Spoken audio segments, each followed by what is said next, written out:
Eso mientras Bueno, esperamos. sí. Bueno, un gusto saludarlos a todos. Como ya deben haber leído, mi nombre es María Cecilia Sánchez y soy... ¿Me escuchan todos bien, verdad? Hola. Yo te escucho. Ok. Es que de repente fue todo como muy silencioso. Ok, ya, vale. Bueno, nada, soy médico venezolano, especialista en ginecología y obstetricia. Me vine hace 3 años a España por un máster en ese momento en medicina materno-fetal.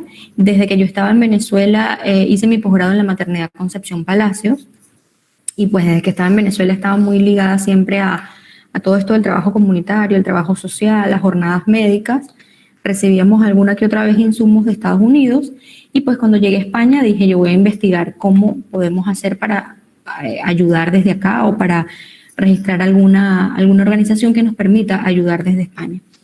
Entonces nada, con un grupo de amigos médicos también, en abril del 2017 registramos a Venda Tu Mano como una asociación sin fines de lucro acá en España. Nuestro fuerte es la recolección de medicamentos, de material médico quirúrgico y hospitalario, porque bueno, en España, entre otras cosas, por Contraloría Sanitaria, cuando le hacen falta 4 meses para vencer todo este material, sobre todo de hospitales, por Contraloría Sanitaria tienen que sacarlo. Entonces, normalmente todo lo donan a ONGs que están en África, pero más que todo es por la cultura altruista que tiene España o que tiene en general la Unión Europea con África, ¿no? Nosotros en nuestros trabajos, desde el hospital donde yo trabajo y donde trabajan mis compañeros, hemos hecho un trabajo de hormiguita como de sensibilizar también a toda la parte de almacén, de farmacia y de los hospitales para que nos incluyan en su banco de recursos, en su banco de donativos y pues nos puedan también hacer parte de sus proyectos. Entonces, hasta ahora hemos enviado más de 30 toneladas de medicamentos a Venezuela.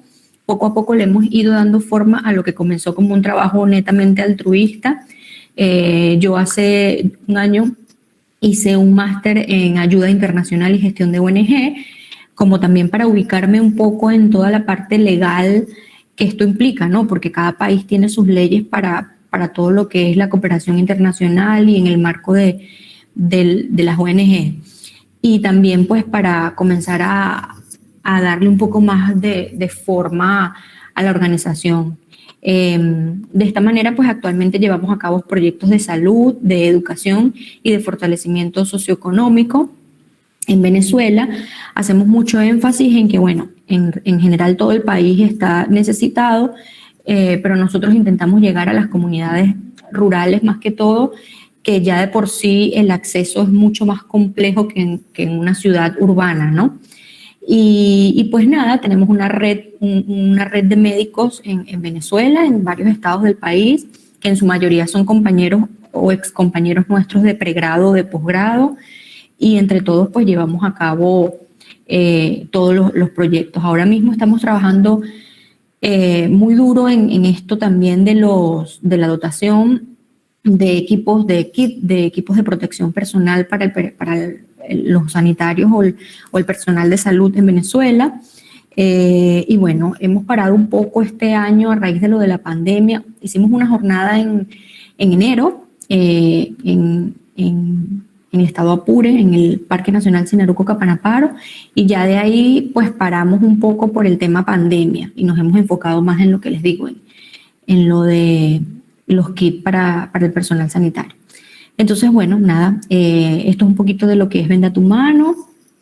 Estamos a la orden también para cualquier cosa que necesiten de acá de España o en Venezuela. A veces se nos complica un poco la situación con el envío de los medicamentos porque lo hacemos vía marítima. Porque claro, enviamos que si 1.500 kilos de medicamentos y eso tarda más o menos 3 meses en llegar. Pero en la medida de lo posible siempre intentamos pues ayudar a canalizar las solicitudes sobre todo de los medicamentos, que lo que es, digamos, el déficit más marcado ahora mismo en el país. Si tienen alguna pregunta.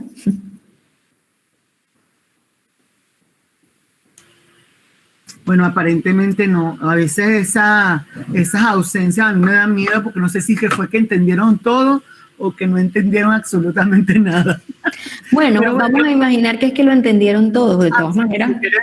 claro, es lo mejor para todos. Bueno, nada, vamos a comenzar y esperemos que la gente se vaya conectando. Me siguen reportando que hay muchos problemas, muchas zonas de Caracas sin luz. Y bueno, nada, de verdad yo lo lamento porque, bueno, aquí está la gente diciendo, Carlos García, qué genial, un trabajo muy bonito, Karen Sosa, qué hermosa labor. De todas maneras, este encuentro que tenemos hoy con María Cecilia va a estar en nuestro canal de YouTube y las personas que hoy no pudieron tener la oportunidad de verla van a hacerlo en diferido, pero bueno, siempre habrá chance para preguntar y todo eso. Bueno, comenzamos. Bueno, ya como ustedes saben, la doctora María Cecilia Sánchez es especialista en ginecología y obstetricia y es la presidenta de nuestra asociación Ven Dato Humano. Ella, junto con un grupo de venezolanos voluntarios que trabajan incansablemente desde Barcelona, España, hacen y deshacen todo para poder mensualmente mandar los insumos médicos tal como ella lo refería. Tiene muchos aliados aquí en Venezuela que lo apoyan en esa maravillosa labor, desde primeros auxilios de la luz y muchas personas que se han acercado a la organización en apoyo. Bueno, me disculpan el sonido, no tengo cómo quitarlo. Como médico, ella expresa que su deber es velar por la salud y el bienestar de los pacientes, aunque aquí tiene la fortuna de ejercer su profesión en España. Siempre está pendiente de Venezuela, pues ella vivió en carne propia toda la situación que tuvo Venezuela, sobre todo en el hospital donde hizo su residencia, que fue en la maternidad. Y bueno, sigue creyendo en este país, es una persona súper solidaria, su organización es la demostración de que la buena voluntad bien canalizada puede lograr grandes cambios. Tiene una gran cantidad de voluntarios, tanto en España, en Venezuela y en otras partes del mundo. Y así que esperamos que ustedes también sean parte de este voluntariado que, bueno, que en este momento estamos tratando de consolidar o de apoyar a que ya lo tengan. Sin otra cosa que expresar, buenos días, bienvenida María Cecilia y gracias por atender nuestra invitación. Bueno, una vez más, un placer compartir con ustedes y bueno, compartir un poquito de los conocimientos que hasta ahora he podido adquirir allá, aquí y un poquito de todos los lugares en donde me ha tocado formarme, ¿no? Hoy vamos a hablar, bueno, como bien ya saben, sobre conductas saludables, promoción de la salud y conductas saludables, ¿no? Quisimos también agregar al final, ya van a ver, que vamos a tocar también el tema tope ahora mismo, que es el COVID-19. Vamos a hablar un poco sobre las generalidades del mismo y vamos a tener la oportunidad entonces al final de que podamos aclarar dudas, ¿no? De que si tienen alguna duda o tienen alguna pregunta en la que yo los pueda apoyar, pues será bienvenida, ¿no? Para discutirla y para intentar resolver lo más que podamos. Carmen, ahora te vemos a ti, no vemos la presentación. Porque me sacó el internet, pero vea, ahorita, ¿la pueden ver? ¿La pueden ver? No. ¿Hola? Se está como cargando. No. Ay, Dios mío, es que me sacó el internet. Sí, pero un poquito pasé que me sacó el internet. Pero ya se va a ver. Bueno, ahora de todas sí. maneras, no. De todas maneras que sepan que como plan B, yo puedo ir hablando porque no es un tema tampoco la parte de hábitos saludables y de la promoción de la salud es muy, muy general. En realidad todos lo vivimos y lo tratamos el día a día y es más que todo como un refrescamiento del ahora sí. Que cualquier cosa se pasa a la presentación al final y nos quedaríamos entonces como hacemos una especie de mesa redonda o de discusión, pues para no para no perder todos aquí el tiempo, y más que como el internet apremia en Venezuela, hay que aprovecharlo mientras se tenga. Ahora sí. Exacto. Bueno, ya se ve, ¿verdad? Sí, bueno, ahora tú sí. dices cuando voy cambiando las láminas, ¿vale? Vale, Okay. Siguiente. Entonces, bueno, les decía... para cambiar las láminas. Vale, les decía a modo de introducción que vamos a hablar, vamos a hacer un pequeño resumen sobre la promoción de la salud y de conductas saludables, y luego vamos a caer entonces en el tema del COVID-19. Sobre todo es muy importante, o bueno, a mí me apasiona muchísimo hablar del COVID ahora mismo, porque vamos a poder diferenciar o enfocar el tema de cómo se está llevando y de cómo se está manejando acá en España, porque bueno, estoy digamos que metida en la situación, y de cómo, de cualquier duda que ustedes tengan de cómo se está llevando o manejando en Venezuela, porque sé que pues deben tener un montón de dudas. Entonces nada, vamos a comenzar definiendo la salud. La Organización Mundial de la Salud la define como un estado de completo bienestar físico, mental y social. Como podemos observar, este concepto va mucho más allá de saber o de definir si hay o no presencia de alguna patología o de alguna enfermedad. Más que una vida sana, pues lo que tendríamos que hablar es de un estilo de vida saludable, en el que normalmente deberían formar parte de la alimentación, el ejercicio físico diario, la prevención en general de la salud, el trabajo, la relación con el medio ambiente y la actividad social. Desde esta perspectiva, siguiente, Carmen, por favor. Desde esta perspectiva, entonces, podemos determinar de esta manera que los hábitos necesarios para poder llevar a cabo una vida saludable son una dieta equilibrada, con una alimentación saludable que se debe regir por incluir en general todos los alimentos de la pirámide nutricional, pero con observaciones o estando muy pendiente de las proporciones adecuadas y en las cantidades suficientes, ¿no?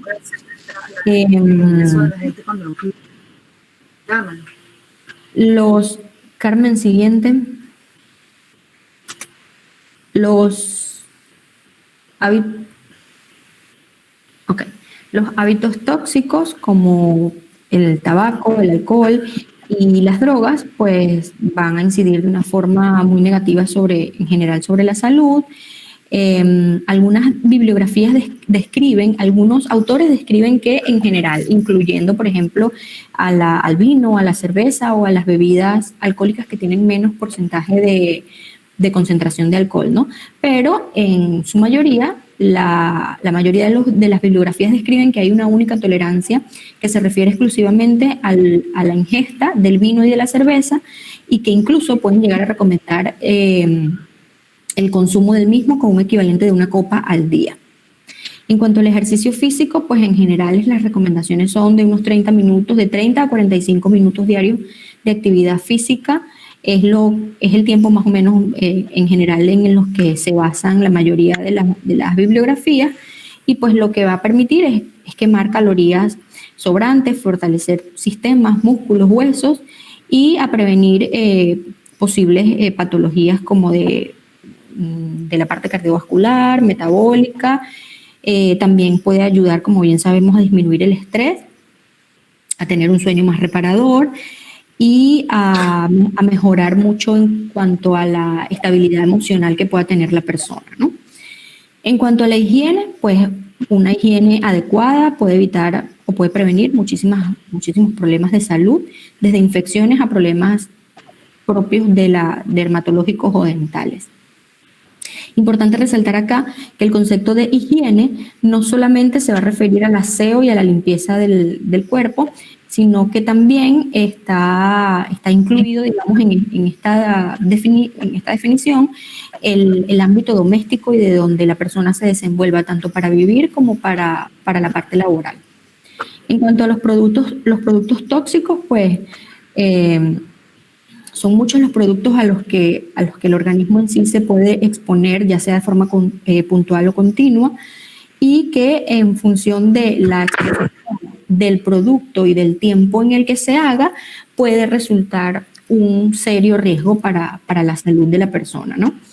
Los países, como bien sabemos, los países más desarrollados tienen mucha más contaminación ambiental, sobre todo las grandes ciudades del mundo, y hasta ahora está considerado como uno de los factores de riesgo más importantes para la salud de sus ciudadanos. Siguiente.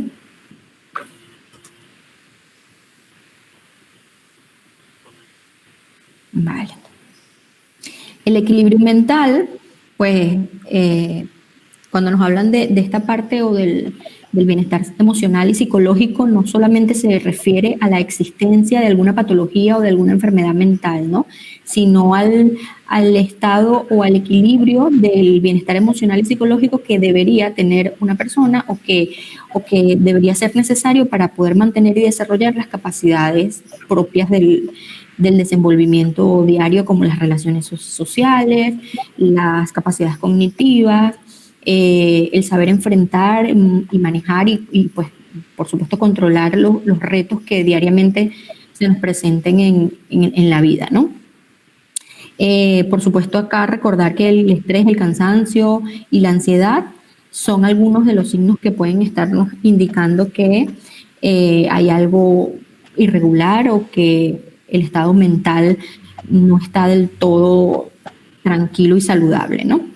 Aunque no llega a ser patológico, en la mayoría o en muchos casos de muchas patologías suele ser un indicador de que hay algo que quizás no está muy estable. En cuanto a la actividad social, pues las relaciones sociales son un aspecto fundamental en general para todas las personas y para todas las sociedades. Y lo más normal o lo que debería suceder es que nos desarrollemos desde bebés o desde niños en cada etapa de la vida de manera natural y normal para poder tener un envejecimiento saludable. Recordar acá también que el aislamiento social puede llevar a un deterioro bien marcado e irreversible de las capacidades, no solamente mentales, sino también de las personas. Siguiente, Carmen.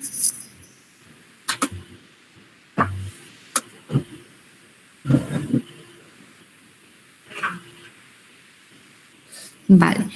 Y esto se los traía por acá porque a raíz de todo el tema desde que comenzamos el confinamiento en el mes de marzo, que la mayoría de los países comenzaron en el mes de marzo, investigadores del Centro de Investigación Biomédica de la Red de Salud Mental, CiberSam, comenzaron a desarrollar un estudio en el que buscan analizar las conductas saludables en España y en Brasil durante el confinamiento por el COVID-19. España y Brasil fueron los países escogidos, primero por la cantidad de población que tienen y segundo porque ellos lo que buscaban básicamente era una muestra representativa de países que estuviesen severamente afectados para de esta manera poder evaluar el comportamiento de los ciudadanos, cómo han podido enfrentar la pandemia y qué consecuencias les ha dejado, ¿no?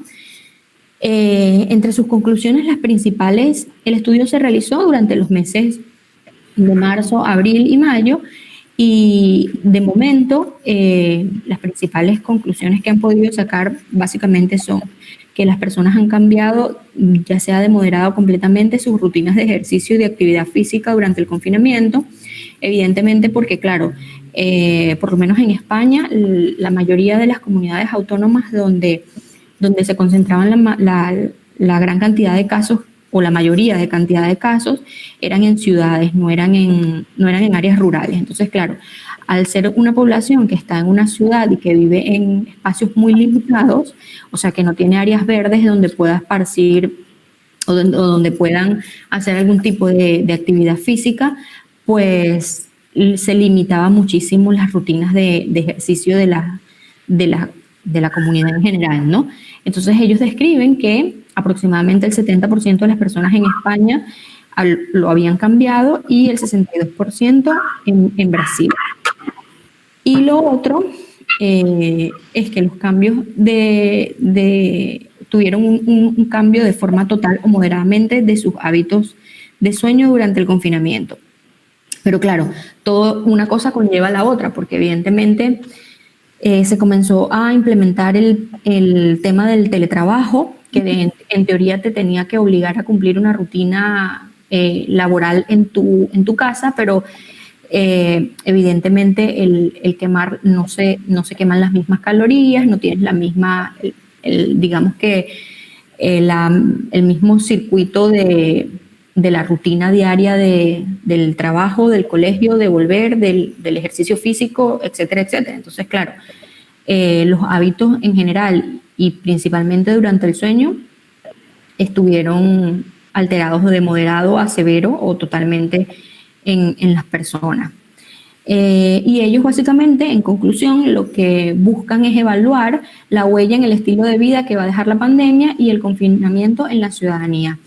El estudio actualmente está ya en una fase, ya evaluaron, ya tienen las conclusiones y están ya en una fase de intentar, digamos, revertir todo lo que hasta ahora el confinamiento ha dejado.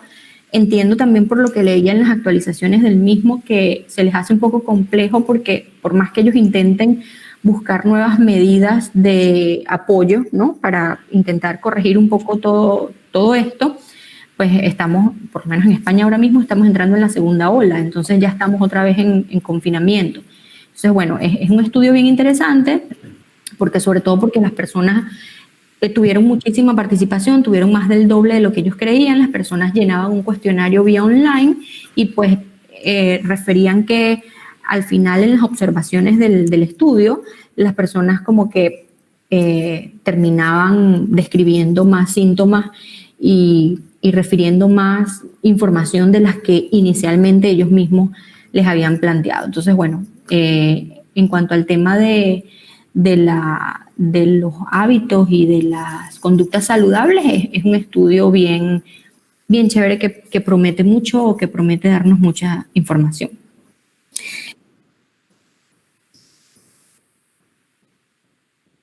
No, ya logré hacer eso, pero se me salió la presentación. Déjame volver a entrar en la presentación.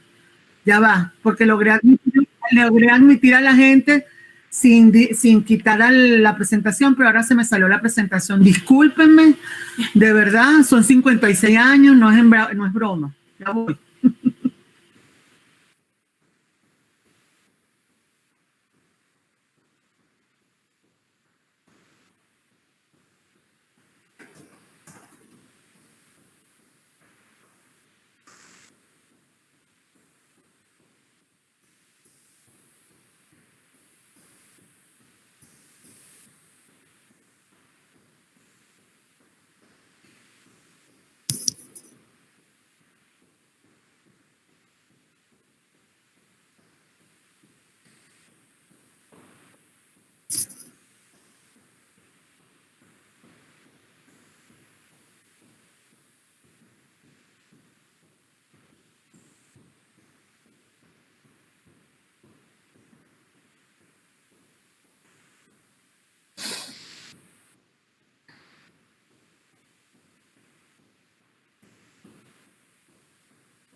Vale. Sí, vamos a pasarla, Carmen, por favor. Siguiente. Ya en esta parte, digamos que ya esta es como, estamos como en la mitad. Siguiente.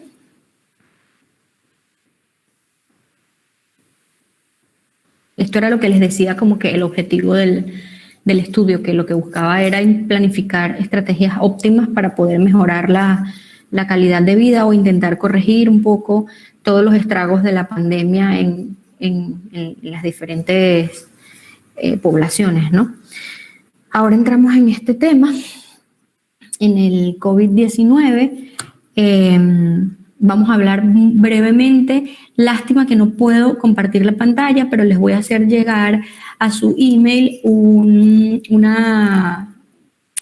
el material, digamos, el material educativo que nosotros hicimos para las redes sociales de Vendatumano. Siempre las estamos posteando en @Vendatumano, las pueden conseguir también, pero yo se las voy a hacer llegar directamente a su correo electrónico para que lo tengan, sobre todo porque es muy importante que no solamente nosotros lo tengamos claro, sino que nuestra familia y la gente de nuestro alrededor lo tenga muy claro. Y sobre todo en Venezuela, que ahora mismo todo es muy disperso, nada es totalmente claro, y pues caemos en confundirnos o en creer en una o en otra teoría que quizás no sea la más adecuada. Entonces, bueno, definimos el coronavirus como, en general, los coronavirus como familia, pues son una familia de virus que causan, que pueden llegar a causar infección en los seres humanos y en una variedad de animales, incluyendo las aves, mamíferos, como los camellos, gatos y murciélagos. De allí es de donde entonces comienza el primer, o lo que se describe hasta ahora, que es lo que, como el contacto o el primer caso, que fue transmitida de un animal al ser humano, ¿no? El nuevo coronavirus SARS-CoV-2 es el nuevo tipo de coronavirus que está descrito ya, que afecta a los humanos y se transmite, en este caso, de persona a persona. Siguiente.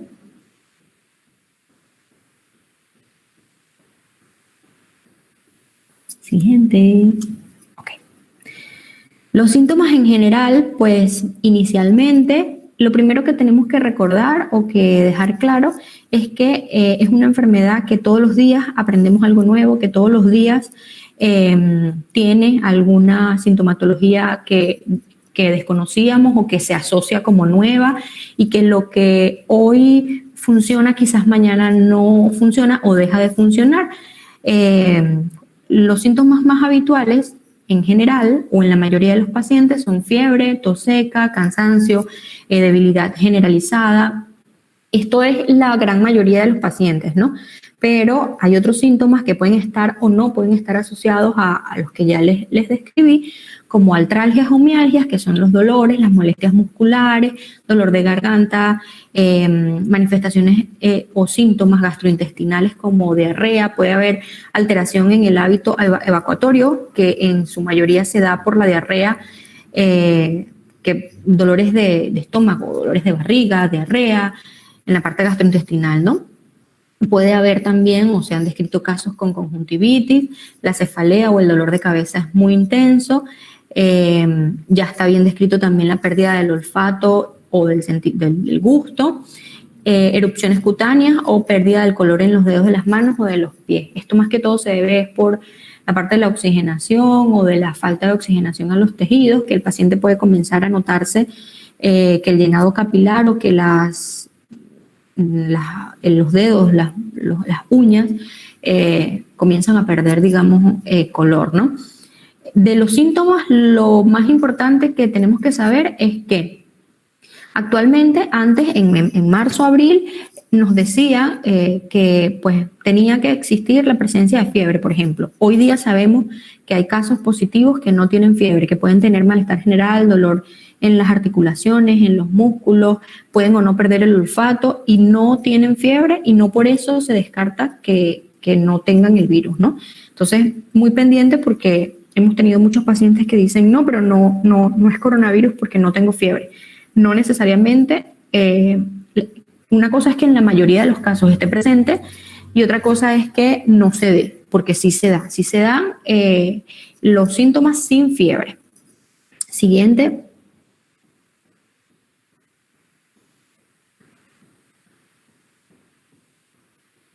¿Cuáles son los grupos más vulnerables? Pues desde el inicio de la pandemia hemos sabido que los mayores de 60 años o los mayores de 55 años también son una población vulnerable, más que nada porque son pacientes que tienen en su mayoría condiciones o patologías asociadas que lo hacen ya de por sí, estar en un estado, digamos, de inmunosupresión o con un sistema inmunitario no óptimo o no con la misma capacidad que pudiese tener otra persona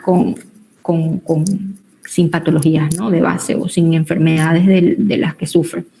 Aquellas personas que, como les digo, con patologías de base diagnosticadas como, por ejemplo, con hipertensión arterial, diabetes mellitus o patologías cardiovasculares, los pacientes con enfermedades pulmonares crónicas, que son los pacientes con enfermedades pulmonares obstructivas, crónicas, o los pacientes que son fumadores crónicos o de larga data, o los pacientes con asma también, las inmunodeficiencias, las embarazadas, pero todo esto es por el compromiso que ya de por sí de base tiene el sistema inmunitario y que no va a tener la misma capacidad de respuesta que un paciente inmunocompetente o que tenga un sistema, digamos, inmunitario un poco más fuerte para poder responder.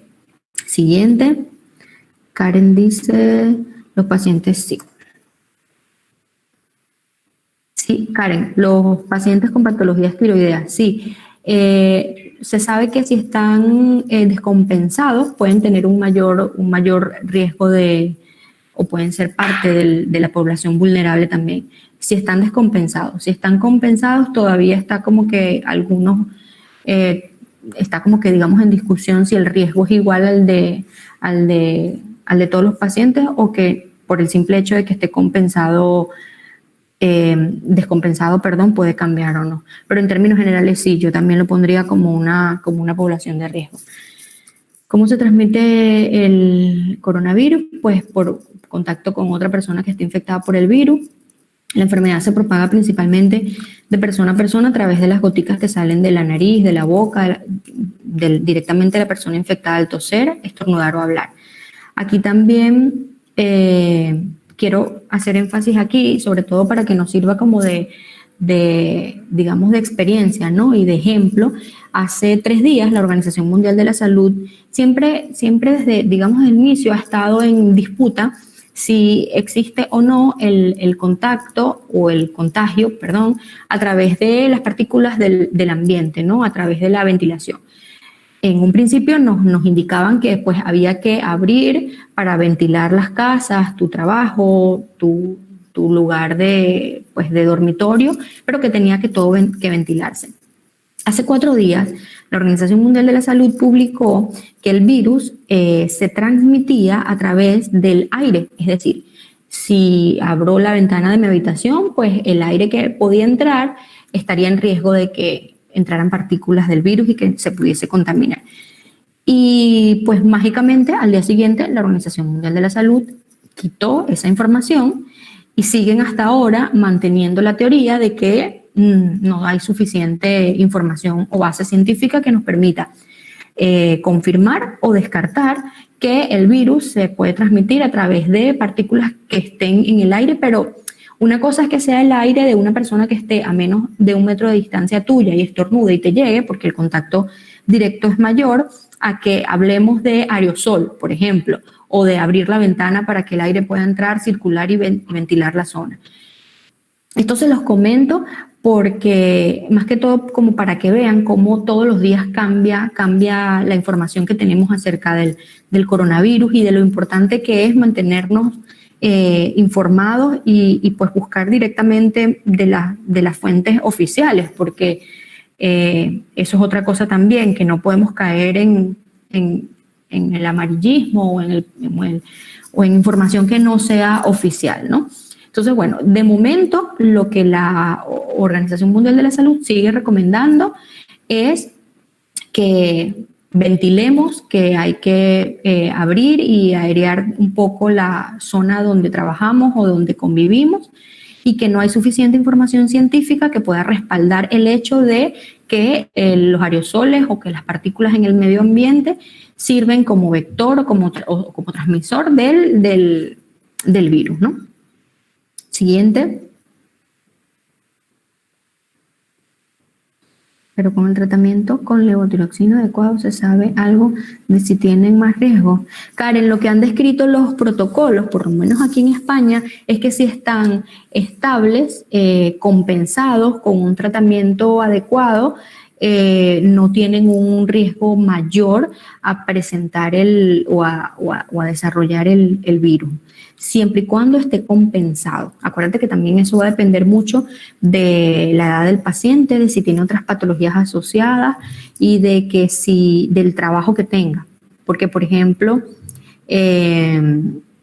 si eres un médico o un personal sanitario y tu exposición a la carga viral con el virus ha sido, digamos, constante, digamos, tu respuesta va a ser totalmente distinta. Es lo que hasta ahora se sabe, que tu respuesta va a ser distinta a un paciente que no haya tenido nunca un contacto o que el contacto haya sido menor con pacientes con carga viral o con pacientes positivos y con una elevada carga viral del coronavirus. Vale, entonces seguimos. ¿Existe un tratamiento para la COVID-19? Aquí es muy importante también detenernos y sé que al final, en el tiempo que vamos a dar para las preguntas, seguramente van a preguntar muchísimo en la parte del tratamiento. Es importantísimo tener claro una cosa, que no hay un tratamiento específico. Todo lo que se esté usando, desde la acitromicina, desde los antivirales, desde el Remdesivir, o sea, todo lo que se use hasta ahora no es un tratamiento específico para el virus, como que, por ejemplo, ya tú sabes que si tienes, por poner un ejemplo, una cefalea, tomas paracetamol y mejora. En estos casos no, porque se trata a cada paciente de manera individual, de acuerdo a la sintomatología clínica que esté presentando, se indica la serie de tratamientos. Además que también es muy, dependiendo de la conducta del médico, del protocolo que se siga en el hospital en el que el paciente esté ingresado, de la edad del paciente, como les dije, del deterioro que pueda llegar a tener, de la afectación que haya para algún sistema u otro, pero un tratamiento en específico como tal no existe. Normalmente, para que tengamos una idea, cuando hay una enfermedad, por ejemplo, la hipertensión arterial, que es muy común, los cardiólogos o el médico internista ya sabe, por muchos estudios y publicaciones científicas que se han hecho, ya se sabe que para la hipertensión arterial, dependiendo del paciente, de su peso, de la edad, de la raza, o de cualquier otra característica, la primera línea de tratamiento es esta, la segunda es esta y la tercera es esta, porque ya está estudiado, porque sabemos que se agarró un grupo muy grande de personas y se trató con esos mismos parámetros, se trató de esta manera y tuvieron mejor respuesta. Eso sería lo ideal en una enfermedad, en una patología y en un protocolo para una enfermedad. En este caso, como todo ha sido de una cosa tras otra, todavía no hay un único protocolo establecido. Como les digo, eso cambia de acuerdo al país, de acuerdo al médico, de acuerdo al hospital donde estén, porque incluso en España, incluso en Cataluña, incluso en Barcelona, incluso en el hospital donde yo estoy, cada servicio trata al paciente de una manera distinta o con un protocolo distinto de acuerdo a las características propias del paciente, porque como les dije, si los síntomas son muy amplios, yo no le voy a dar acitromicina, por ejemplo, a un paciente que no tenga indicación para recibirla solamente porque todos lo tienen que recibir. Entonces, es muy individual el tratamiento y aquí es donde también tenemos que hacer nosotros mucho énfasis en el conocimiento, ¿no? Porque el conocimiento te da poder. Tú sí sabes que no tienes indicación o por lo menos consultar antes con el médico en que, mira, yo soy un paciente candidato a recibir esto o no, porque veo con gran preocupación que en Venezuela todo el mundo toma acitromicina porque esa es otra cosa, no hay prevención, o sea, la única prevención es el distanciamiento social o el distanciamiento físico, el lavado de las manos y el uso de tapabocas. La acitromicina como prevención no va a hacer nada, la hidroxicloroquina como prevención no va a hacer absolutamente nada. Entonces, es importantísimo poder tener el conocimiento para que sepamos que yo no tengo por qué tomar la acitromicina porque no me va a hacer nada. Lo que me va a ocasionar es una posible resistencia para que cuando de verdad yo la necesite ya no me haga nada porque la he tomado en vano. Entonces, en cuanto al tratamiento del COVID-19, para concluir, no hay un tratamiento único y específico estandarizado. Vuelvo y les repito, el tratamiento va a depender de la sintomatología clínica que esté presentando el paciente. Al ser una infección producida por un virus, como les dije, los antibióticos no suelen ser la rutina. Por ejemplo, la citromicina, ¿por qué se comenzó a usar? Porque se sabía en un principio, en marzo, abril, mayo, que la mayoría de los pacientes con el COVID desarrollaban o terminaban desarrollando amigdalitis. Entonces, la citromicina te cubre, te protege o te trata la parte de la amigdalitis, por poner un ejemplo. Pero no te va a prevenir el COVID ni te va a hacer que no desarrolles otros síntomas adicionales. Y bueno, lo que les decía, se puede indicar algún tipo de antibióticos, no solamente la citromicina. Los pacientes que están en terapia intensiva o en cuidados intensivos suelen recibir también otro tipo de antibióticos, pero es por la comorbilidad que pueda desarrollar o por la asociación de otra enfermedad, otra infección que no es netamente el COVID. Entonces, eso es muy importante que lo tengamos claro, que cuando indican algún antibiótico es porque se asocia otra infección, pero no es porque es lo que se usa para el COVID, como comúnmente suele manejarse, ¿no? Siguiente.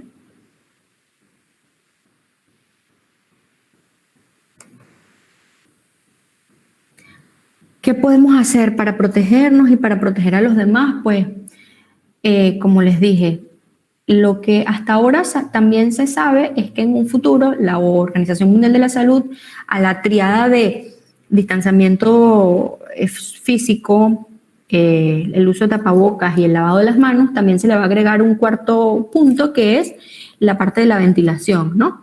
Está todavía como que en veremos porque, como les decía, hace 4 días publicaron, al día siguiente lo bajaron y bueno, pero todo apunta a que se va a recomendar también que por lo menos durante 45 minutos al día se abran todas las ventanas de la casa para que pueda circular el aire, ¿no? Entonces, en la higiene de las manos con agua, jabón o soluciones alcohólicas es muy importante. También me detengo aquí un poco. Revisar el gel hidroalcohólico que tenemos tiene que tener una concentración al menos de 70%, al menos. Ideal, más de 75% de concentración de alcohol. Vemos muchísimo también con preocupación en la farmacia gel hidroalcohólicos o soluciones que describen como desinfectante de manos, sanitizantes o soluciones hidroalcohólicas que tienen una concentración de alcohol menor hasta del 60% porque, claro, tienen hidratantes en cremas o tienen cosas para dar olor, que en este caso no es lo que buscamos. No buscamos que las manos se hidraten ni que las manos huelan de determinada fragancia, sino de que pueda cumplir su función de higiene, ¿no? Entonces, cuando terminemos la clase, vamos a ir todos a chequear el gel hidroalcohólico o la solución de manos que tenemos y verificar que tenga al menos 70% de concentración pura de alcohol, ideal más del 75%. Al toser o estornudar, cubrirse la boca, la nariz y con el codo flexionado, pues ideal hacerlo. En las imágenes que les voy a mandar está todo bien explícito de las medidas de prevención o de protección, ¿no? Mantener la distancia física de seguridad de 2 metros en relación a las otras personas. Sé que es complejo, pero bueno, sería lo ideal. Usar la mascarilla y otra cosa muy importante también a tener en cuenta es que el alcohol en superficies no tiene ningún beneficio. En superficies como la madera, como el aluminio, el metal, el hierro, no funciona el alcohol. Aquí funciona el agua oxigenada. Así como el agua oxigenada no funciona para las manos, el agua oxigenada funciona para superficies, para suelos, por ejemplo, aquí en España se usa muchísimo. Se comenzó usando en los hospitales y ahora se usa en casas, que colocan en la entrada una compresa o un paño impregnado de agua oxigenada para que las personas cuando pasen, si no se pueden quitar los zapatos y dejarlos, pues pasen por el agua oxigenada, aunque se ha descrito también que el virus en superficie tipo suela de zapato, pues es casi nada la transmisión del mismo, ¿no? Pero aquí se sigue usando de igual manera. Importante recordar, en superficies no funciona el alcohol, funciona el agua oxigenada para el virus. Para otras cosas sí, pero para el virus, para matarlo, agua oxigenada en superficies y el gel hidroalcohólico o las soluciones con concentración mayor a 70% de alcohol en las manos o en piel. Siguiente, Carmen.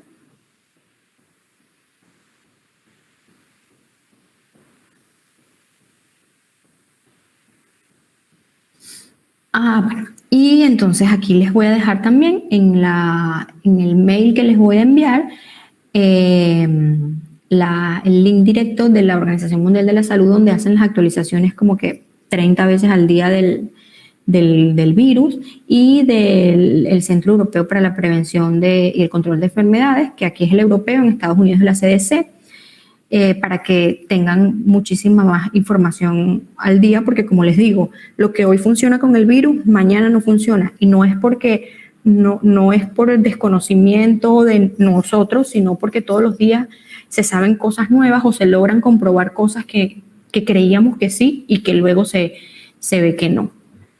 Les voy a pasar entonces.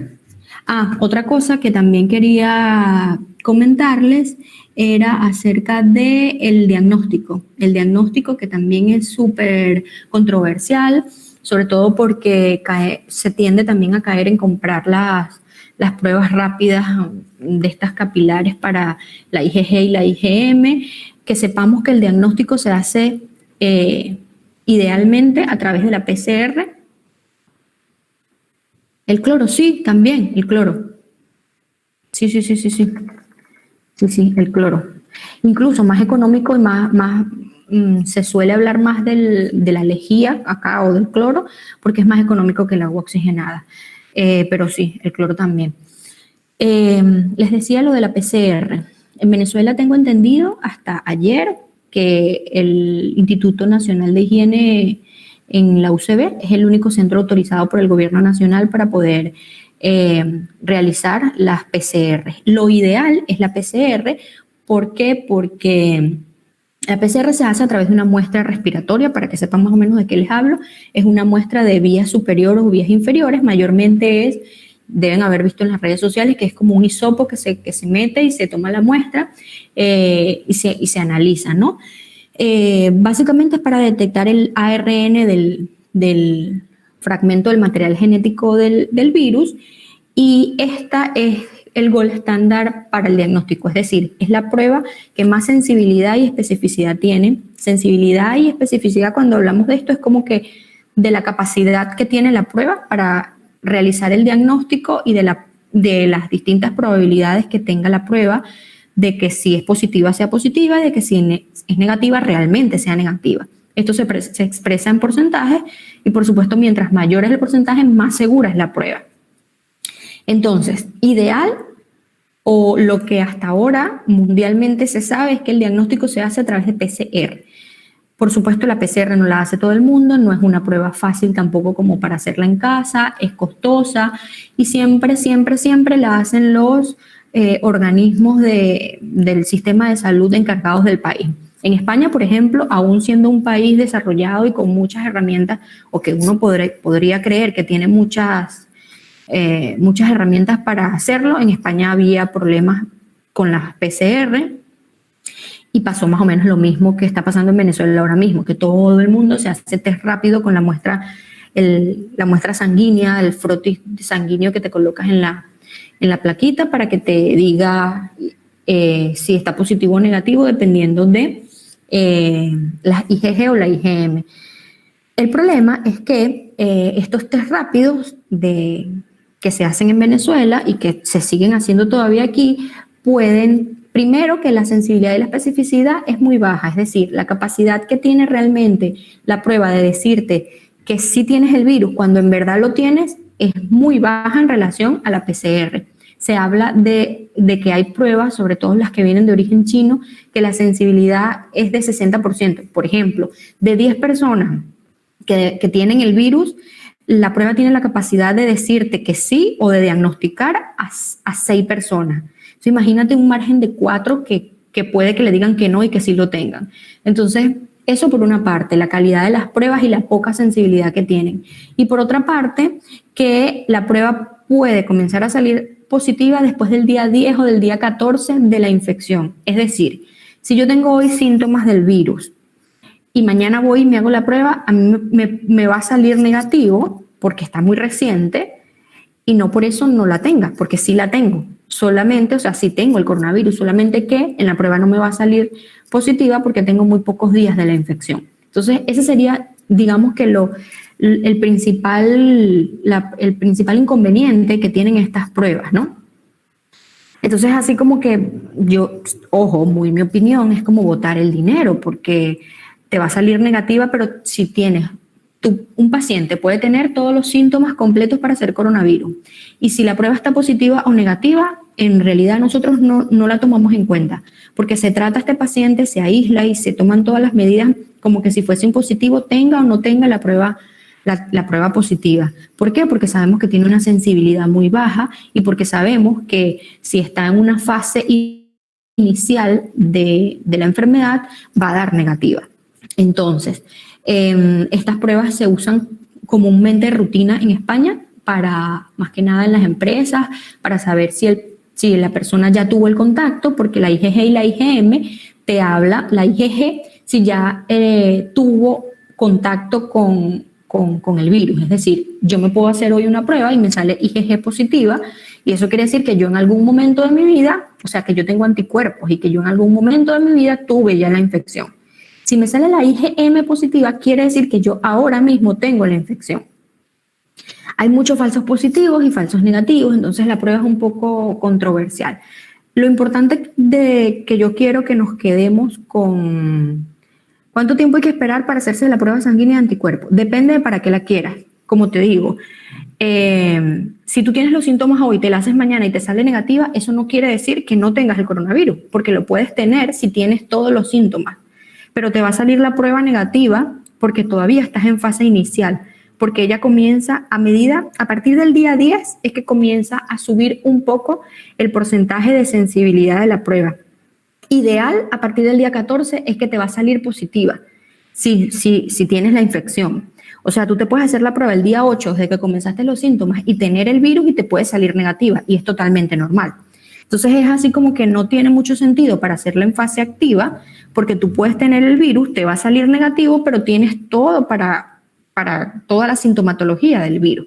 Entonces no por eso tú vas a confiarte, porque si tienes los síntomas y si todo apunta a que es un virus, que es coronavirus, se trata como tal. Como les decía, es útil es útil para las empresas, por ejemplo, aquí se usa mucho en las empresas porque saben cuáles son los pacientes de riesgo y cuáles no, cuáles ya tuvieron contacto y cuáles no han tenido contacto. O hacen controles periódicos, por lo menos en mi hospital no los hacen cada 10 días para saber si ella tuvo el contacto hace 10 días o tuvo el contacto en marzo, abril, mayo, dependiendo de cómo lleve el registro epidemiológico el hospital o la empresa en general. ¿Algo más que decirles de la PCR? Pues nada, en cuanto a estas pruebas que están circulando en Venezuela y que también circulan aquí, es eso, no se confíen porque la prueba te puede salir negativa y puedes tener la enfermedad. Si tienes todos los síntomas, se trata como tal hasta que se demuestre lo contrario y punto. ¿Por qué? Porque sabemos que la prueba en fase inicial te puede dar negativa. O porque aún teniéndola, la sensibilidad de la prueba o la capacidad que tiene la prueba de decirte que tienes la enfermedad es baja. De 10 personas a 6 les dice. Entonces, es baja en comparación a las demás. Por ejemplo, a la PCR, que es el gold estándar. Pero como les decía, la PCR en Venezuela solamente la hace el Instituto de Higiene Rangel en la UCB y no es algo que tú la quiero pagar y me la puedo hacer, no se puede. Si tienen alguna pregunta, ya esta sería toda mi intervención por el día de hoy. Espero que les haya servido muchísimo la información. Si tienen alguna duda, ahora la pueden hacer. Si la tienen después, me pueden contactar luego por las redes sociales o por el correo electrónico. les voy a hacer llegar el material educativo que les estoy hablando, en donde está un resumen de qué es, cómo se transmite, cómo le podemos explicar a los niños también, porque a pesar de que creemos que los niños pues no entienden mucho la situación, hay un estudio que también están llevando a cabo ahora mismo acá en España, que hasta ahora está demostrando que los niños tienen un mejor comportamiento con las medidas de prevención para el COVID que lo que tienen los adultos. Los niños no se quitan el tapaboca, simplemente por el hecho de que sepan que es algo que deben llevar. Ellos no se quitan el tapaboca cada 5 minutos como los adultos, están pendientes del lavado de las manos, intentan tener a pesar de que, por ejemplo, en el colegio quieren estar cerca, jugar y pues relacionarse, intentan siempre tener un cierto margen con los compañeros y respetan mucho las medidas en general. Sin embargo, en el material que les voy a pasar, les haré llegar también son flyers educativos sobre cómo explicarle a los niños lo que está pasando, qué medidas podemos tener como protocolos de entrada y de salida en casa. Fecha realmente aporta un poco más de protección. Hubo una discusión que vi con respecto a tapabocas de tela. ¿Funcionan? Mira, los escudos faciales, las máscaras de protección facial, el face shield, como lo llamemos, el problema con ellos, hay diversas teorías con esto. Por ejemplo, la OMS recomienda que el material debe ser de metacrilato con un grosor de 0.40 milímetros como mínimo para que pueda, cumplir su función de protección, pero aún así debe usarse debajo del mismo el tapabocas. Yo particularmente lo veo bien porque no hace daño, siempre y cuando la persona no se confíe, ¿no? O sea, no puedes usarlo solo sin el tapabocas pensando que te va a dar la misma protección del tapabocas. Se puede usar completo porque también te cubre la parte, no es solamente el tapabocas te protege de la vía, de la boca y la vía respiratoria, ¿no? Pero en conjuntivas, en los ojos, no. Entonces, yo el beneficio que le veo al escudo de protección facial o a la máscara facial o al escudo es que te cubre también la vista, a menos que tengas lentes, ¿no? Si tienes lentes y tapabocas, pues el escudo es así como que redundante un poco. Sin embargo, todo lo que sea prevención a mí me parece genial y siempre y cuando no, pues no te haga daño, lo toleres y sea un adicional a la protección, no le veo impedimento. Lo que sí hay que tener cuidado es que en la OMS hace mucho énfasis con el grosor del milimetraje de la composición del escudo, porque a raíz de todo el boom que hubo en su momento con esto, con la fabricación del mismo, habían, digamos, personas que hacían de manera casera con las carpetas que son como de, no sé, yo en mi época habían carpetas que eran como de plástico, que tenían un palito de acetato. Entonces la gente en su casa hacían el escudo con las cosas de acetato y lo limpiaban con alcohol. Y eso hace, primero, que ese acetato es muy delgado, es menos de 0.44 milímetros que recomienda la OMS. Y segundo, que como hay que limpiarlo, no se debe limpiar con alcohol porque se degenera aún más el material, con lo cual puede llegar a producir que en vez de ser una barrera de protección sea una vía de transmisión, y entonces hacían mucho énfasis en el material que se utilizaba, en el grosor del mismo, en que no se limpiara con alcohol porque lo deteriora y le disminuye el grosor, digámoslo así, y que se debe lavar todos los días con agua y jabón. Entonces, como les digo en este punto, siempre y cuando cumpla con las medidas mínimas que recomiendan para que realmente sea una protección y no te haga daño, no está de más. Hay mucho relajamiento en cuanto a este tema. Escuché incluso, esto nos debe dar a todos que pasa. Uy, sí, ¿qué estará pasando en la cabeza tanto? Sí, Carlos. Además que también es súper complejo. A nosotros nos pasa, a mí me pasa hasta con mi familia. Dígame, con el tema ahora en Venezuela está muy de moda el tema jengibre, eucalipto, no sé qué otra cosa más. Entonces, les pongo un ejemplo rapidito para para que vean. El jengibre tiene muchos efectos gastrointestinales, te da diarrea también, y el COVID también te da diarrea. Entonces, me pasaba con mi mamá. Yo, mami, te va a dar y te puede dar hipotensión. También está de moda, sí. Te puede dar hipotensión, mami. Bueno, mi mami tomaba jengibre no sé cuántas veces al día. Yo le digo, bueno, le dio diarrea, le dio hipotensión, tengo el virus. No, no tienes el virus. Si tú sabes, si te estoy diciendo que el jengibre, o no necesariamente lo tienes, si te estoy diciendo que el jengibre te da diarrea y da hipotensión, ay, que me estaba muriendo, me bajó la tensión. Entonces, ¿sabes? Todo en exceso hace daño. Yo no estoy en contra para nada de las vitaminas, del té, de las hierbas, no, pero que estés consciente que eso, si tú lo haces con fe y te puede ayudar, pues bienvenido sea. Pero no te confíes, no creas que eso te va a salvar si no te lavas las manos, te pones un tapaboca y cumples con las medidas de distanciamiento social. Eso es realmente lo que funciona. Todo lo que hagas de lo demás lo puedes hacer si no te hace daño, pero que estés consciente que todo en exceso hace daño, también tiene sus efectos secundarios y que la ciencia o lo que hasta ahora sabemos dice que no está recomendado como prevención.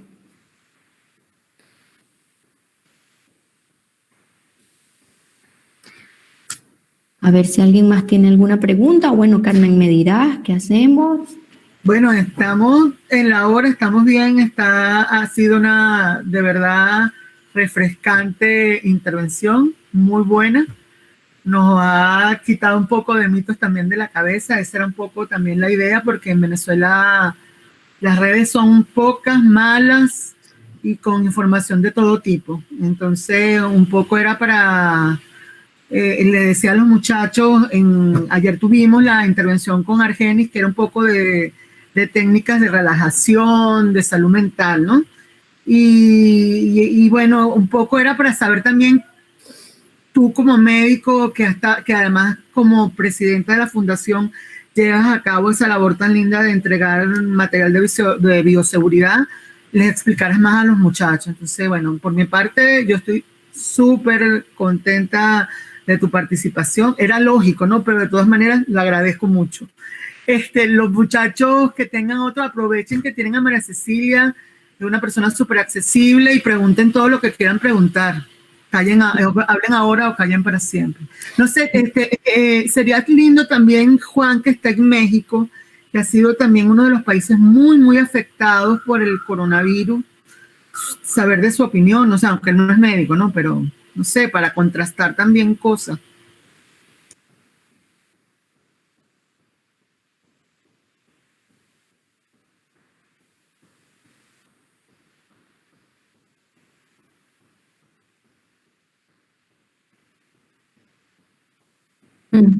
O si lo usas como moda, como accesorio de moda.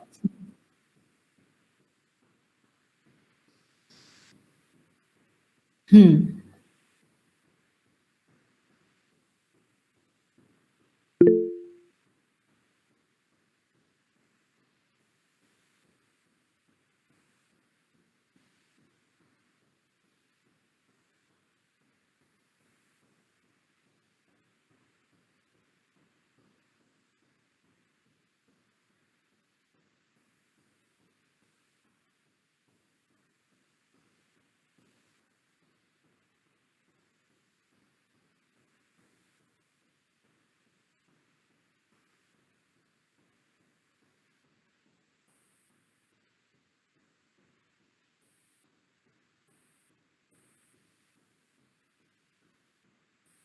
No, y la gente va y se mide ropa y se meten en el cambiador y súper relajado. Es que es un temazo y no tiene que ver nada porque en Venezuela dirán, ay, venezolanos.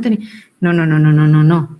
Es que sea la nacionalidad que sea, a mí me impacta muchísimo cómo nos damos golpes, cómo vemos cómo se muere la gente, familiares, o sea, familiares tuyos, cercanos. Todos aquí tenemos al menos un familiar que se ha muerto por el COVID. Y aún así no somos conscientes o no somos lo suficientemente conscientes para tomar las medidas que sabemos que tenemos que tomar. Es un temazo, de verdad.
Sí, y algo también que les iba a comentar es que hasta hace poco el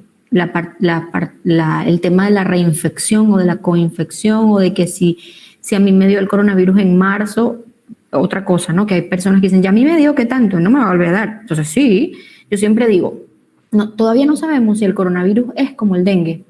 El dengue, en su momento, cuando se diagnosticó el dengue, pensaban que el dengue era una enfermedad y ya está. Ahora se sabe que hay varios tipos. O sea, que te puede repetir porque te dio el 1, el 2, el 3 o el 4 y te pueden repetir. A lo mejor con el coronavirus está pasando lo mismo y no lo sabemos. O es como el citomegalovirus, que es un virus que entra, que está, con el que vas a vivir toda tu vida y en cualquier momento de tu vida te puede atacar. No lo sabemos, no lo tenemos claro. Entonces no nos podemos confiar y por lo menos acá pasó ahora mismo un compañero de trabajo en el hospital, se contagió en marzo, estuvo ingresado, estable, de leve a moderado con los síntomas, egresó, pruebas negativas, comenzó a trabajar en el hospital, siempre todo negativo, y hace un mes cae con síntomas de moderados a severos, está ahora mismo en UCI, y es otro tipo de virus, es coronavirus, pero de otro tipo, de otro serotipo, de otra cepa. Entonces, es el primer caso hasta ahora que está bien documentado y escrito en España. Están, por supuesto, metiéndole de todo al pobre porque es una cepa distinta a las de China. Parece que él tuvo contacto con alguien que vino de Wuhan, un paciente que vino hace un mes, entonces ahora tiene otra vez positivo. Parece que es un contacto por otro tipo de cepa, digámoslo así. Y fíjate, ya él le había dado en marzo. Entonces ya él hace 2 meses decíamos que no había reinfección, o sea que ya después que te daba, pues tenías anticuerpos y ya está. Ahora sabemos que pues puedes tener otro tipo. Y eso también es súper importante porque era lo que yo decía al principio, lo que hoy funciona mañana quizás no, o lo que hoy desconocemos mañana lo conocemos.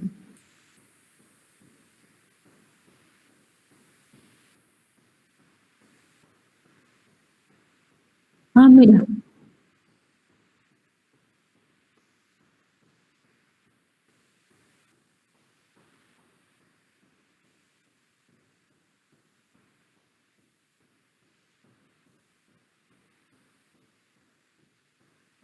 Ujú. Sí, sí, sí. Y por lo menos en el caso de Venezuela, yo le digo mucho a mi familia también, olvídate de gobierno, olvídate de Maduro y todo lo demás, eso ya lo sabemos, un sistema de salud, pero ahora mismo tú tienes en tus manos la protección y la prevención. Y esté o no esté Maduro, o pase lo que pase con el gobierno, depende de ti y no lo estás haciendo, ¿qué quedará para los demás? ¿Sabes? O sea, aquí en España también, sí, el gobierno ha tomado pésimas medidas, es un desastre y tal, pero la gente con el verano se fiesta, la playa que no cabía un alma, y eso no depende necesariamente del gobierno. Bueno, sí, que el gobierno mande a la policía y que los multen a todos, ok, pero no es necesario llegar a esos extremos si todos tomamos conciencia. Exacto. Bueno, María, te reitero nuestras gracias. Ya estamos llegando al final. Tal como tú dijiste, tú vas a llegar la información a todos los que participaron y a los que no pudieron participar también. Bueno, como les decía, me reportaba mucha gente que ha tenido problemas con el Internet. Igual, bueno, estamos en contacto y muchas gracias y chao a todos. Gracias por su participación y nos vemos mañana en el foro chat. Un beso, chao. Un gusto a todos, que estén muy bien y estaremos en contacto.